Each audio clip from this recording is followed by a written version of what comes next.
사람의 위기는 하나님의 기회입니다. 위기가 클수록 구원하시는 하나님의 영광은 더 크게 빛을 발합니다. 애굽의 바로 왕이 더 강팍해졌잖아요. 그런데 하나님의 구원하시는 영광은 더 크게 나타났어요. 가장 큰 위기는 전쟁이죠. 없었으면 좋겠지만 성경을 보니까 있을 것 같아요. 전 세계가 전염병 지금 우리 통과하고 있잖아요. 백신 맞으면 다 사라질까요?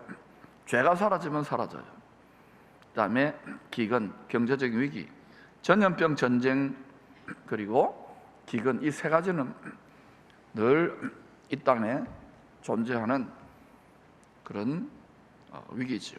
이런 재앙들이 일어나는 이유는 하나님의 복을 담아서 나누어 줄 만한 깨끗한 빈 그릇이 부족하기 때문에 그렇습니다. 사람들 마음의 그릇에 욕심이 드글드글하기 때문에 그래요. 오늘날 예수 믿는 성도들도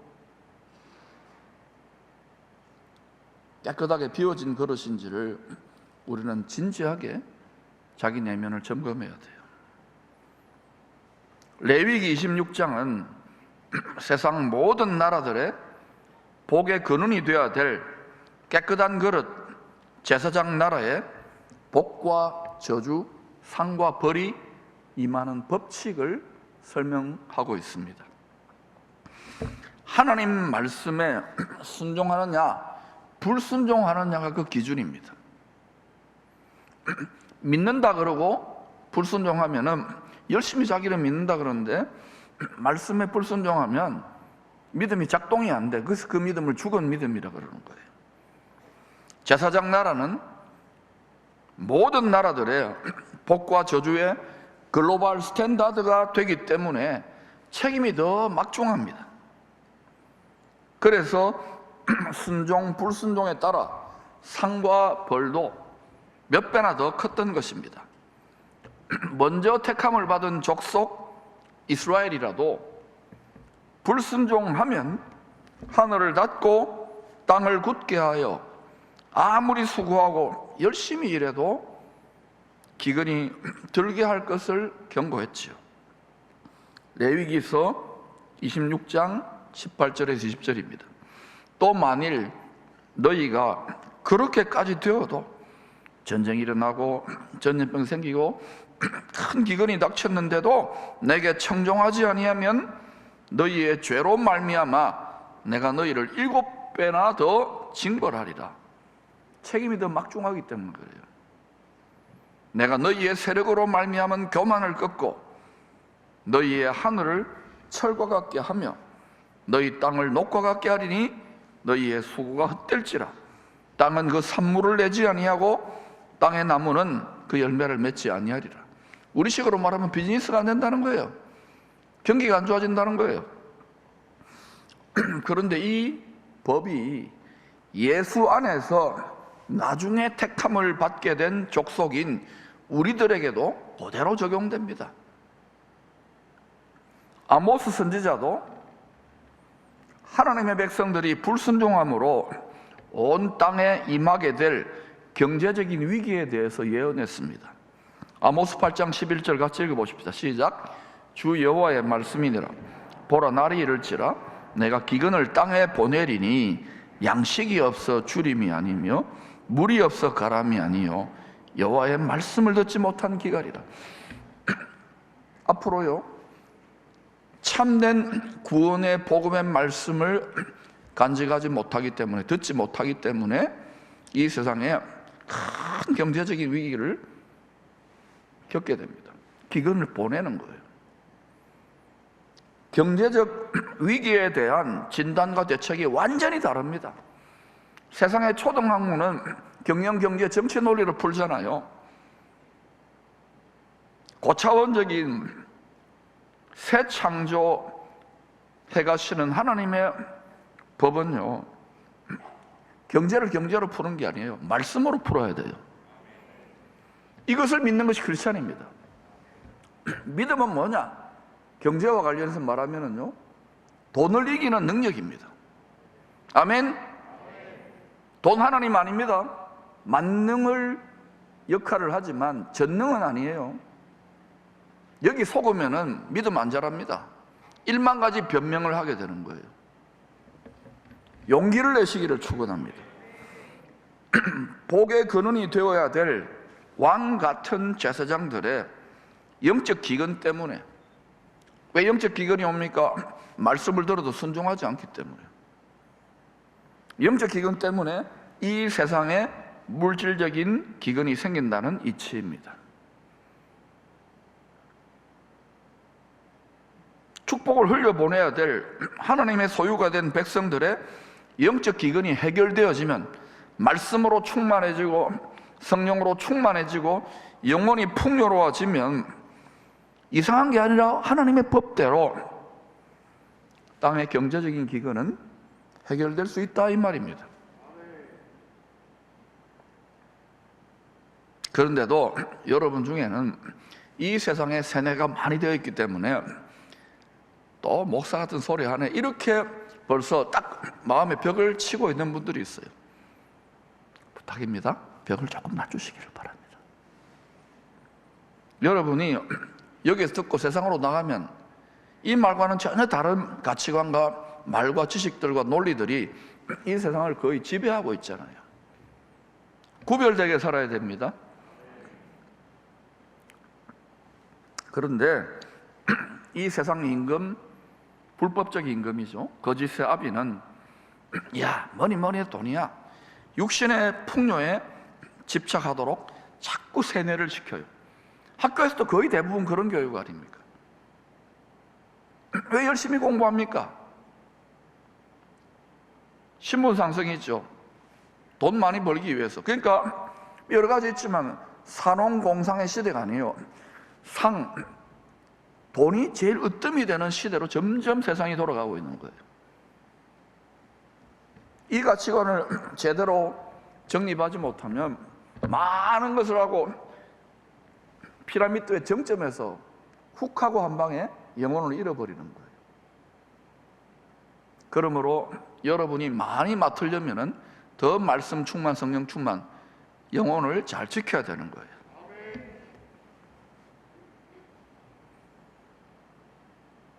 돈을 주인으로 섬기며 종처럼 따라다니라고 이 세상 임금은 계속해서 유혹합니다.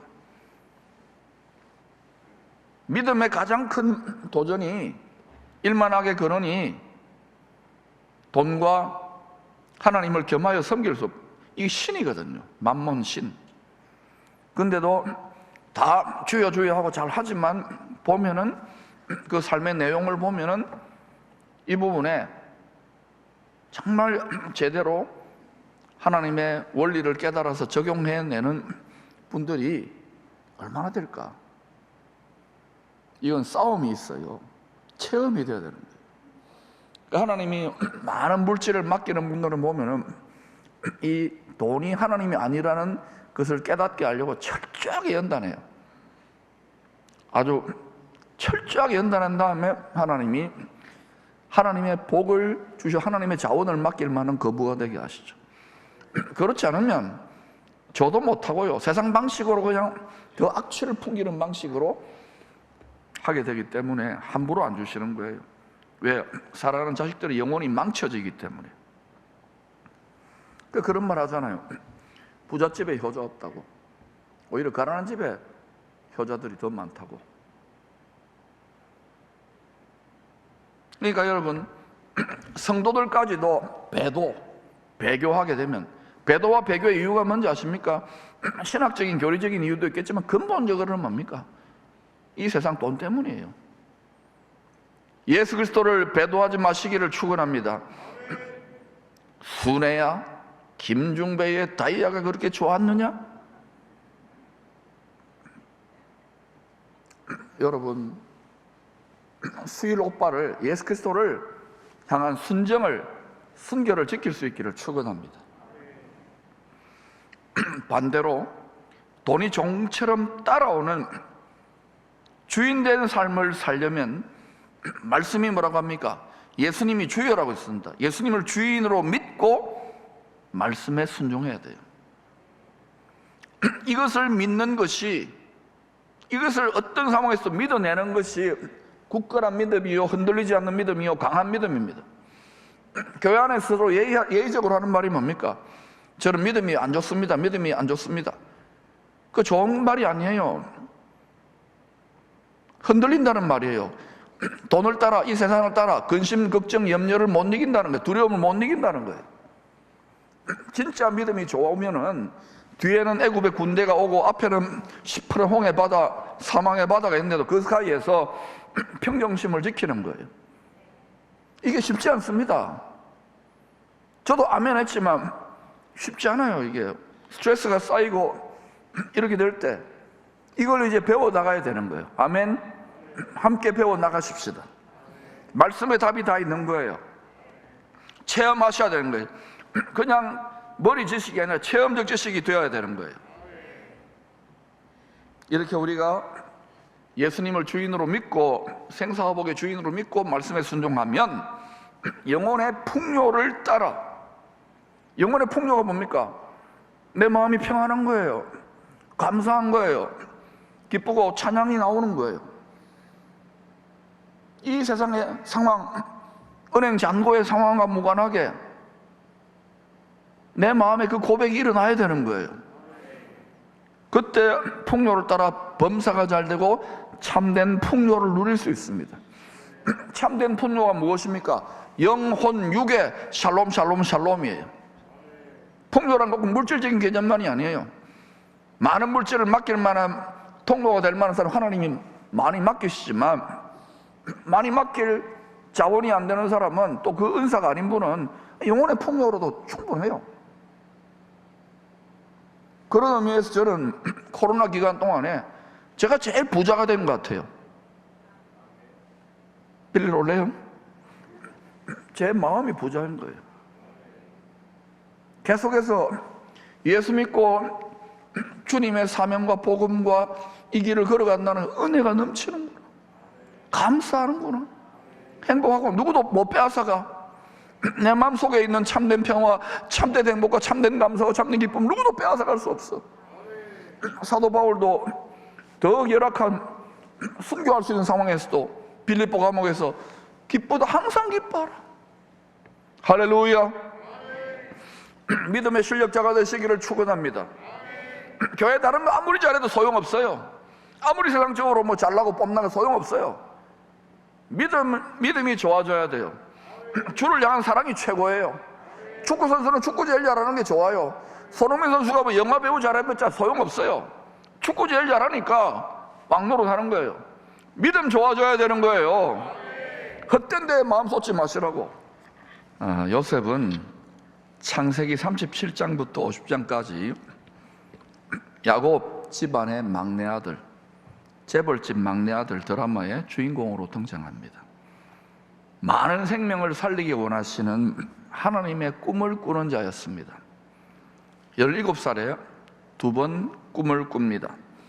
추수밭에서 형들의 곡식단이 요셉의 곡식단을 둘러서서 엎드려 절하는, 경배하는 꿈과 해와 달과 11별이 요셉에게 무릎 꿇고 경배하는 꿈입니다. 이것은 단순한 꿈이 아니라 요셉의 삶을 통하여 하나님의 정하신 때가 되면 하늘과 땅의 모든 피조물들이 예수 그리스도 앞에 무릎을 꿇고 경배하게 될 것을 알려주시는 계시적인 꿈입니다. 창세전에 이 뜻이 하늘에서 이루어졌습니다. 시간과 공간을 초월하는 영원과 무한의 세계 속에서 이 세상이 창조되기도 전에 하나님이 예수 그리스도 안에 작정을 하셨다 이거예요. 이거 믿어줘야 돼요. 우리는 유한과 제한의 3차원의 세상에 있기 때문에 창세전 하면은 그냥 과학자의 논리로는 이해가 안 되잖아요. 이건 믿음으로 알 수 있는 거예요. 그리고 그 창세전에 정한 뜻대로 이 세상 역사가 전개될 것에 대한 예언적인 꿈입니다. 성경은 전부 다 이런 이야기들이에요. 이 뜻을 이루기 위하여 요셉은 메시아를 팔아 넘기게 될 이스라엘의 그림자인 야곱의 아들들, 형님들에 의하여 애굽의 노예로 팔려갑니다. 애굽 바로 왕의 경호실장의 노예로 살다가 억울하게 감옥살이 하게 됩니다. 근데 이 감옥이 일반 죄수들이 아닌 경호실장 집안에 있는 애굽 정치범들의 특별 감옥이에요. 이 감옥 대학원에서 죄수들 중에서도 범털 죄수들의 고급 정보를 귀동냥하면서 세상 정치와 경제에 대해서 눈을 떴으리라고 봅니다. 그러던 중에 바로의 두 장관이었던 정치범들의 꿈 해석을 해줘요. 하나님께서 요셉을 통하여 주신 꿈 해석대로 술 맡은 관원장은 사흘 후에 직위를 회복합니다. 그러나 떡 굽는 관원장은 그 꿈 해석대로 사흘 후에 나무에 달려 처형을 당합니다. 여러분, 이 모습은요, 장차 온 세상이 대추수를 위한 타작마당같이 될 때에 바로 만왕의 왕이신 하나님 앞에서 그 뜻을 받들어야 될 열방의 군왕들과 관원들의 두 가지 모습이에요. 또한 하나님의 뜻을 받들 왕 같은 제사장 된 성도들의 두 모습이 될 수도 있는 것입니다. 하나님이 죽임당한 어린 양 예수님이 온 세상 하늘과 땅의 모든 것을 여전히 지금도 다스리고 있다는 것이 천국 복음입니다. 그리고 우리는 하늘과 땅이 하나 된 그 나라에서 영원한 생명의 복락을 누리며 세세토록 다스리게 될 것입니다. 이 믿음을 빼앗기 위해서 이 세상의 불법적인 임금은 모든 수단 방법을 다 가리지 않고 총동원을 할 것입니다. 굳게 붙드시기를 축원합니다. 말씀 위에 굳게 서야 되는 거예요. 2년 뒤에 요셉이 30살이 되었을 때에 바로의 꿈 해석을 위하여 세계 최강대국의 만왕의 왕이지요. 그 왕 앞에 서게 됩니다. 아름답고 살진 7 암소와 흉하고 파리한 7 암소, 무성하고 충실한 7가지와 7 이삭과 가늘고 마른 7 이삭에 대한 꿈입니다. 7이라는 것은 하나님의 완전수예요. 쉐미타 사이클이 이렇게 사이클이 돌아가는, 하나님이 이 세상을 구원하고 새롭게 창조하시는 사이클이 7월 중심으로 돌아가요. 성경을 연구해 보면 그걸 쉐미타 사이클이라 그래요. 전능하신 하나님 아버지께서 성자 예수 그리스도 안에서 온 세상, 특별히 경제 문제도요, 다 주관하고 계신다는 의미입니다. 믿습니까? 우리는 뭐 역사의 주관자 되시는 입만 그렇게 이야기해서는 안 돼요. 실제로 모든 전쟁과 기근과 경제와 모든 것, 참새 한 마리도 그저 떨어지지 않습니다. 이것을 믿는 것이 신앙인이에요. 할렐루야.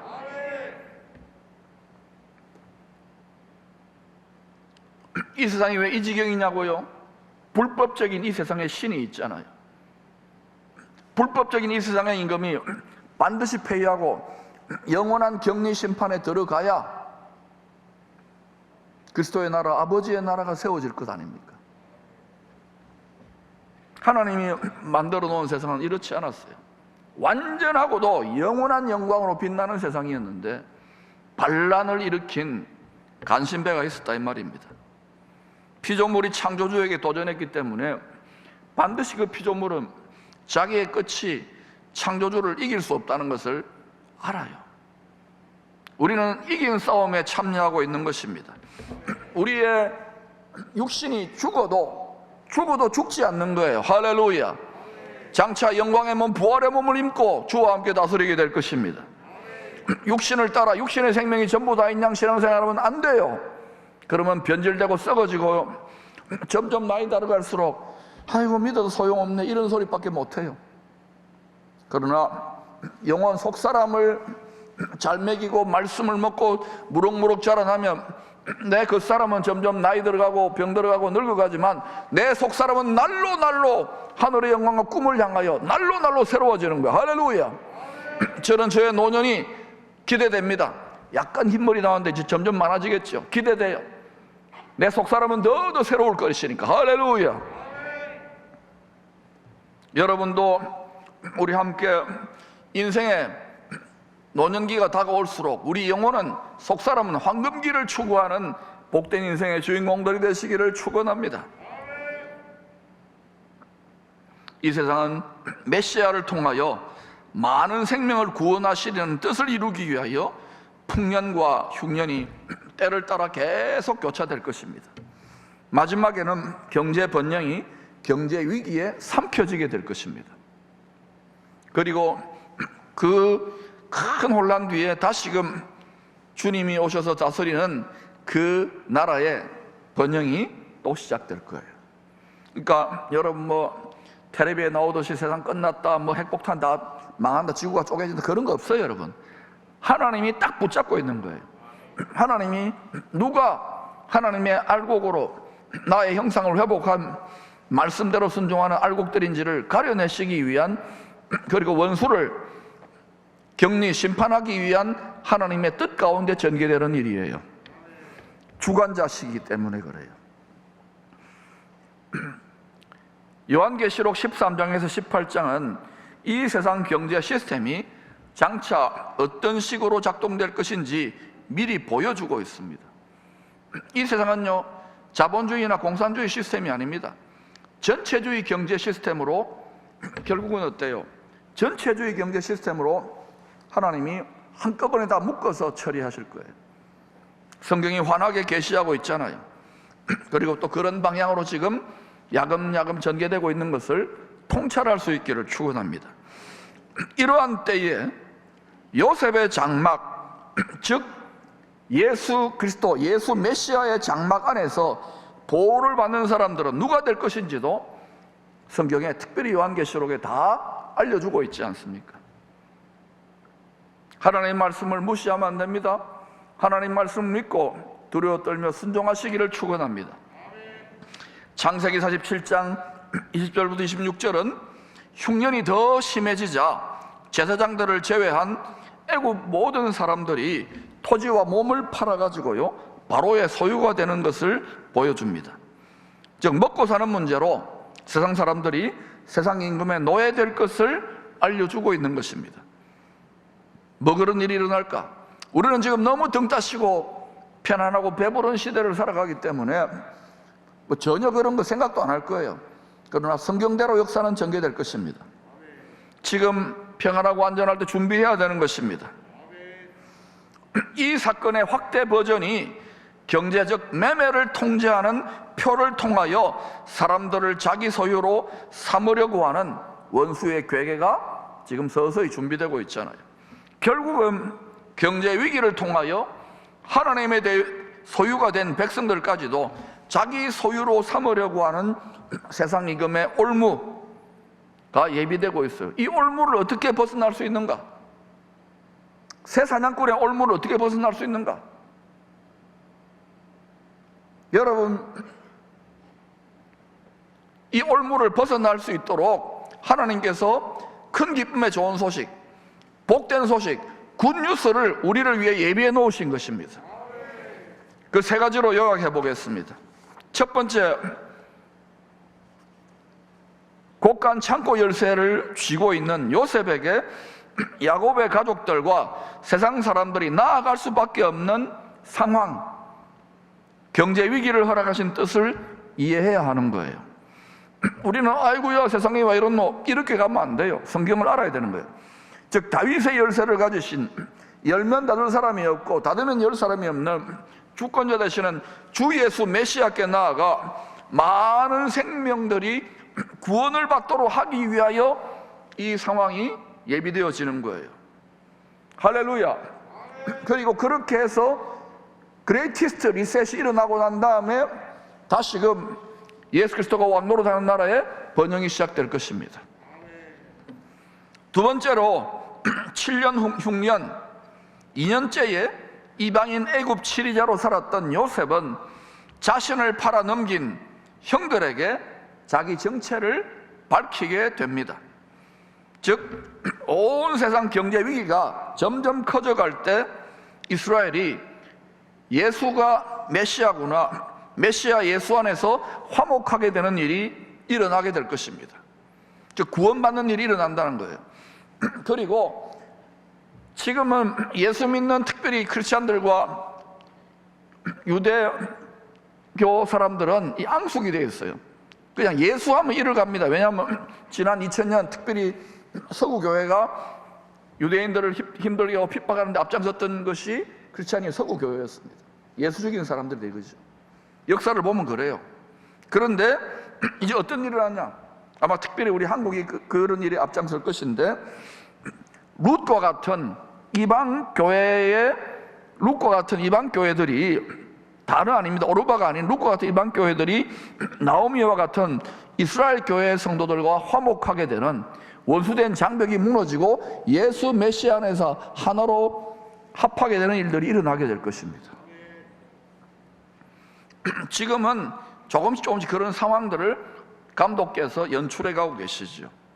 세 번째, 배부름과 배고픔, 풍부와 궁핍에도 처할 줄 아는 일체의 비결을 배워야 됩니다. 바울은 일체의 비결을 배웠기 때문에 이 상황에 춤추지 아니하고 주가 오르듯이 왔다리 갔다리 하지 아니하고 항상 기뻐했어요.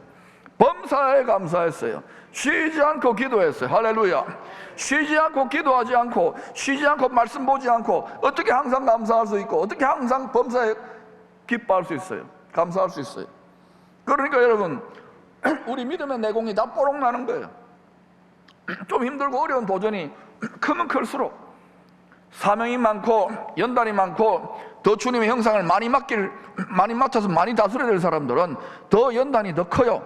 지도자들은 더 크단 말입니다. 그런데도 지도자로 부름받았는데도 불구하고 그 사명을 제대로 감당하지 못하고 계속 불순종하면 하나님이 징계도 안 합니다. 던져놓는 거예요. 네 마음대로 살아라. 여러분, 무서운 겁니다. 여러분 중에 이런 분들이 있을 거예요. 목사님, 저는 조금만 딴 생각하고 조금만 딴짓하면 탁탁 이런저런 일들이 생깁니다. 끔찍하게 사랑하는 거예요. 아버지 자식이기 때문에. 나무 자식은요, 네 맘대로 하든지 던져놓는 거예요. 그러므로 여러분, 다시금 나와 아버지의 관계를 재정립하는 효자 될 수 있기를 축복합니다.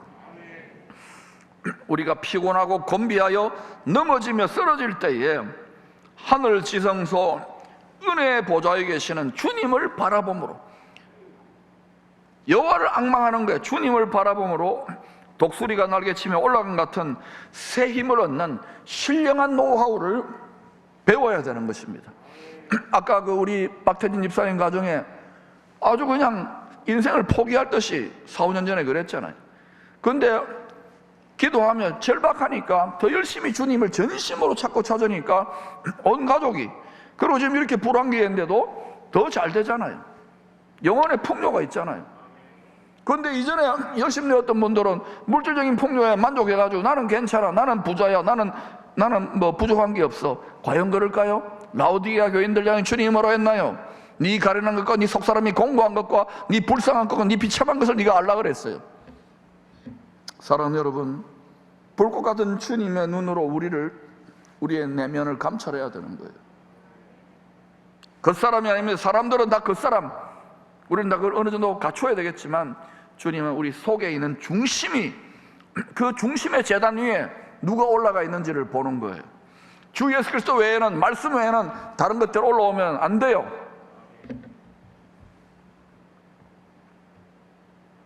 이 신령한 노하우를 터득할 수 있기를 축원합니다. 겉사람은 비록 고달픈 광야를 살고 있습니다. 고생하는 거예요, 인생은.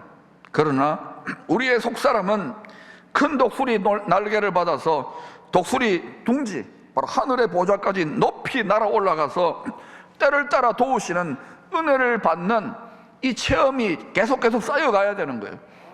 사방으로 쌓임 당하고 안 될 것 같은데 되는 거야. 성경은 전부 다 그 역사입니다. 교회 역사도 전부 다 그 역사입니다. 참된 경건의 능력이 회복될지어다.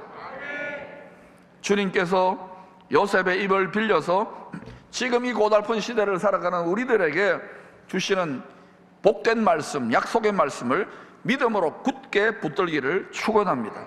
10절 11절 말씀, 우리에게 주시는 복음의 말씀으로 두 번 읽겠습니다. 시작. 아버지의 아들들과 아버지의 손자들과 아버지의 양과 소와 모든 소유가 고센 땅에 머물며 나와 가깝게 하소서. 흉년이 아직 5해가 있으니 내가 거기서 아버지를 복량하리이다. 아버지와 아버지의 가족과 아버지께 속한 모든 사람에게 부족함이 없도록 하겠나이다 하더라고 전하소서. 아버지의 아들들과 아버지의 손자들과 아버지의 양과 소와 모든 소유가 고센 땅에 머물며, 이 고센 땅이란 것은 어디겠어요? 바로 요셉이 지금 예수님 역할이잖아요. 고센 땅이란 것은 결국은 뭡니까? 예수 그리스도 안에 머무는 것을 말해요. 또 이 세상의 수많은 기관 중에 어디가 예수 그리스도 안에 머물라고 주야장창 외치는 데가 어딥니까? 교회 아닙니까? 교회 안에 머무시기를 축원합니다. 자녀들과 함께 세상에 가서 돈 쓸 일 많고 쓸데없는 구경 너무 많이 하지 마세요. 교회 와서 커피 마시고, 교회 잘 지어놓았잖아요. 여기서 일하고 즐겁게 자녀들하고 같이 뛰고 놀고 그렇게 지내시기를 축원합니다. 그때에 여러분이 영혼의 고향이 되고 이곳을 통하여 주님의 보호를 계속해서 경험하는 거예요. 이 성경 안에서의 가치관을 누릴 수 있는 거예요. 여기에 말씀과 성령의 와이파이가 계속 작동하고 있으면 이 교회가 고센 땅이 되는 것입니다. 할렐루야. 그리고 흉년이 아직 5해가 있는데도 거기서 뭐라고 합니까? 아버지뿐만 아니라 모든 하나님의 백성들을 모든 사람에게 부족함이 없도록 하겠나이다. 부족함이 없도록 하겠나이다. 우리가 진실로 하나님을 믿는다면 양으로 생명을 얻게 하고 더 풍성하게 하시는 것이 하나님의 뜻이에요. 왜 우리가 공고와 비천과 가련함에 처하느냐? 믿지 않기 때문에 그래요. 믿고 순종하지 않기 때문에 그래요. 의심하기 때문에 그래요. 잘 훈련되어져서 모두가 더 풍성한 하나님의 도우시는 영혼 육의 풍요를 경험하여 이 시대에 요셉처럼 흘려보내는 요셉의 창고와 같은 가정들이 다 되시기를 축원합니다. 우리 민족과 한국교회와 기쁨의 교회도 이 일에 선봉으로 나설 수 있기를 축원합니다.